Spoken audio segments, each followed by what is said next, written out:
Welcome to the behind the scenes for our homemade version of the latest Star Trek Into Darkness trailer. Now we're gonna walk you through the entire process and show you how it is we did what we did. So let's boldly go where no homemade man has gone before. Let's go. This is the second trailer for Star Trek Into Darkness, and I actually did the first trailer a while back, and so I got to reuse some of the costumes and props and wigs. This time we get to expand and explore a little bit more, really take it up a notch. So the Enterprise. Thank goodness I built this whole thing for the first trailer, barely got to use it, but this time we can really get to see the Enterprise and see it go warp speed and everything. This one was fully built, just cardboard, some details with the Sharpie. Then we got to add some new spaceships. So got this little guy, it's kind of an odd shape. That one chases through the little canal. And then we've got my little Mustang Hot Wheel here that turned into a spaceship for this shot. So it was time to get the old crew back together for this one. Whatever characters any of us played before, we got to play them again. We've got Bones in a new shot. We've got my wife playing Uhura. Sulu has a new cool shot on a spaceship. John, my producer, playing the villain in this one again. He shows up as a villain a lot in these trailers, we noticed. It's kind of a recurring thing. Alright, I'm suiting back up. I'm Spock again, trying to get the ear to glue a little bit better this time because they're really cheap ears and they pop off. He has a really particular mouth too. Kind of have to like purse it like you just sucked on a lemon. First step in becoming Kirk is this hideous wig, which has been tailored specifically to form to my head. That's why there's many bald spots in a tribute to my true bald fashion. A lot of you had commented saying that he looked a lot like Benicio del Toro. It's really just the crazy, terrible makeup job that I did, giving him those huge black grease pen eyebrows. These shirts were not necessarily made to appear where you see them from all angles. The red one, we keep using it over and over. It doubled as the base of the Iron Man suit. Is there a draft in here? No? Then we got one of the blue shirts, but we had to cut the back off to make sleeves. Totally stupid, but it works in the shot. Got the Red Forest out of the attic, set it up again, added a new fancy floor with like a hexagon pattern. For the overhead shot, we used little stars that are like little beads that we used as distant fans in the One Direction trailer. They came in handy for distant people again this time, pulling them on some transparency sheets. We had some indigenous people throwing some spears, just expanding on that cool red forest that they run through. We had to put together some city shots, and one shot we blew some fire up into it to make an explosion. Another shot, there's some people in the foreground running away, and then there's a giant fireball that shoots down.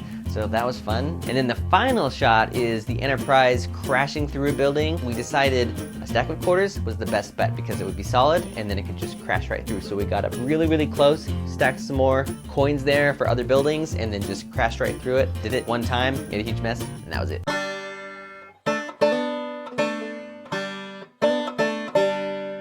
For this shot, we set up a wall. I just decorated the doors, some little details. We were just pointing a flashlight right at it. So now we got like a nice ring of light.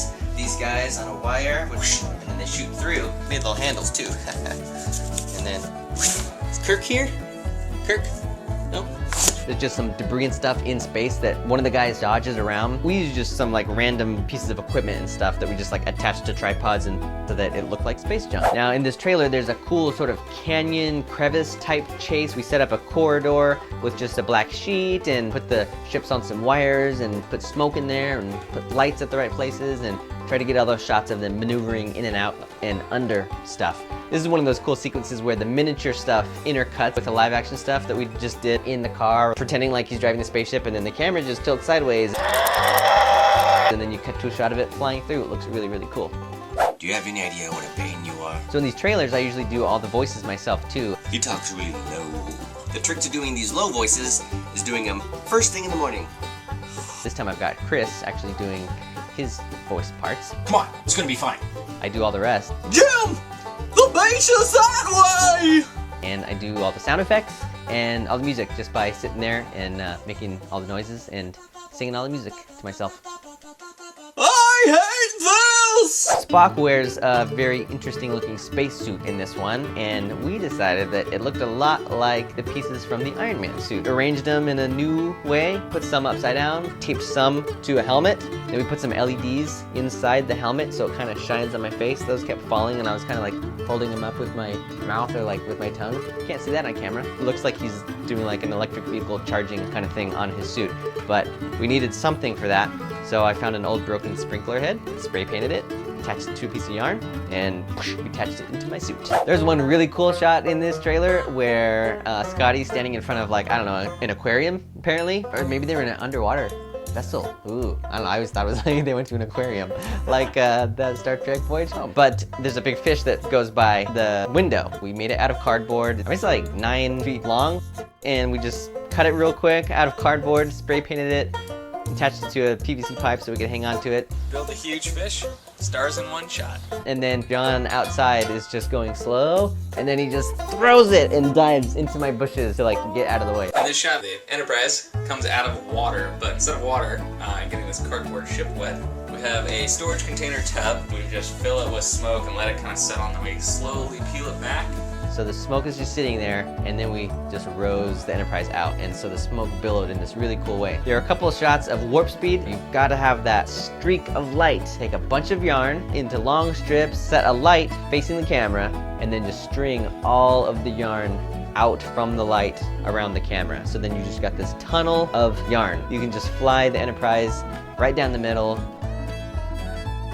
Now the trick to making any normal living room into a spaceship is popping up lots of LED tap lights, and you just stick them to the wall in the background. I wanted to get that signature J.J. Abrams lens flare. Now I discovered that with the iPhone lens, if you smudge your finger on it the right way, it can affect the angle that the lens flare comes out. For the main title card, I just actually cut all those letters out individually so you can see the background through the back.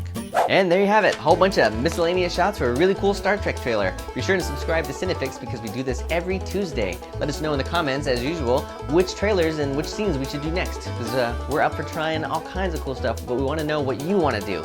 So thanks for watching Homemade Movies, and we'll see you next week.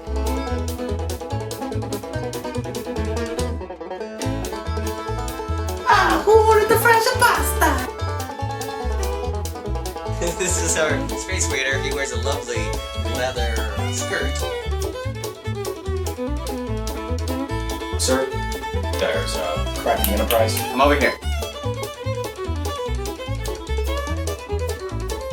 You know how short I am? In a movie I'm sense, actually this short. you're very short, sir.